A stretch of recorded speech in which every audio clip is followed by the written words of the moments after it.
রাজ্যে দ্বিতীয় দফায় ১৪২টি বিধানসভা কেন্দ্রে ভোট হলো বুধবার। কেন্দ্রীয় বাহিনীর নিরাপত্তায় ভোট দিলেন সাধারণ মানুষ।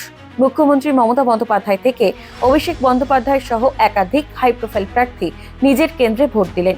রাজ্যের বিভিন্ন প্রান্ত থেকে ধরা পড়ল টলি তারকাদের ভোটদানের ছবিও। ভবানীপুর বিধানসভা কেন্দ্রের অন্তর্গত মিত্র ইনস্টিটিউশনে ভোট দিলেন মমতা বন্দ্যোপাধ্যায় ও অভিষেক বন্দ্যোপাধ্যায়। বুধবার সকালে ভোট দেন তৃণমূল সাংসদ মহুয়া মৈত্র। টোটোয় চেপে নদিয়ার করিমপুর গার্লস হাই স্কুলে পৌঁছন তিনি। ১২০ নম্বর বুথে ভোটদান করেন।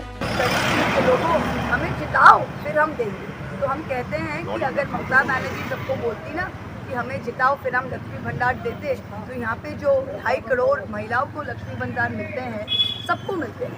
ममता बनर्जी ये नहीं देखती कि कौन मुझे वोट देता है, कौन मुझे वोट नहीं देता है।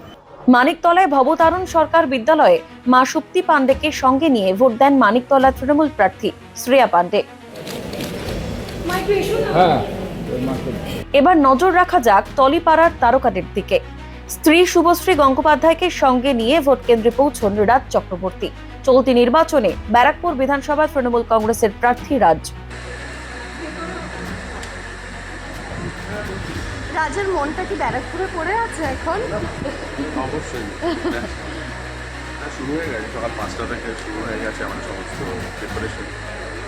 ভোট দিয়ে আবার যেতে হবে। বাবা রঞ্জিত মল্লিক ও মা দীপা মল্লিককে সঙ্গে নিয়ে টালিগঞ্জের বাঙুর হাই স্কুলে গিয়ে ভোট দেন টলি কুইন তথা তৃণমূল সাংসদ Koel Mallick. Yes, this vote is very special. ওখানে কোয়েলের নাম নেই, কিন্তু ওখানে রুক্মিণী নাম আছে। দক্ষিণ কলকাতায় ভোট দিলেন সাংসদ অভিনেতা দেব। তাকে দেখতে ভোট কেন্দ্রেও ভক্তদের ভিড়। মা বাবা ও দিদিকে সঙ্গে নিয়ে ভোট দেন অভিনেত্রী শ্রাবন্তী চট্টোপাধ্যায়। কলকাতায় থাকলেও অঙ্কুশের আদি বাড়ি বর্ধমানে। বাবা মাকে সঙ্গে নিয়ে সেখানেই ভোট দিলেন অঙ্কুশ। না, আমি বর্ধমান এসেছিলাম, কারণ আমার তো বর্ধমানেই আমার ভোট, মায়ের বাবার সাথে ভোট দেওয়া হলো, খুব ভালো লাগছে। Let's hope for the best রেজাল্টের জন্য। এছাড়াও গণতন্ত্রের উৎসবে শামিল খেলার দুনিয়ার ব্যক্তিত্বরাও। স্ত্রী ডোনা গঙ্গোপাধ্যায়কে সঙ্গে নিয়ে ভোট দেন জাতীয় দলের প্রাক্তন অধিনায়ক সৌরভ গঙ্গোপাধ্যায়। ভালো করে একটু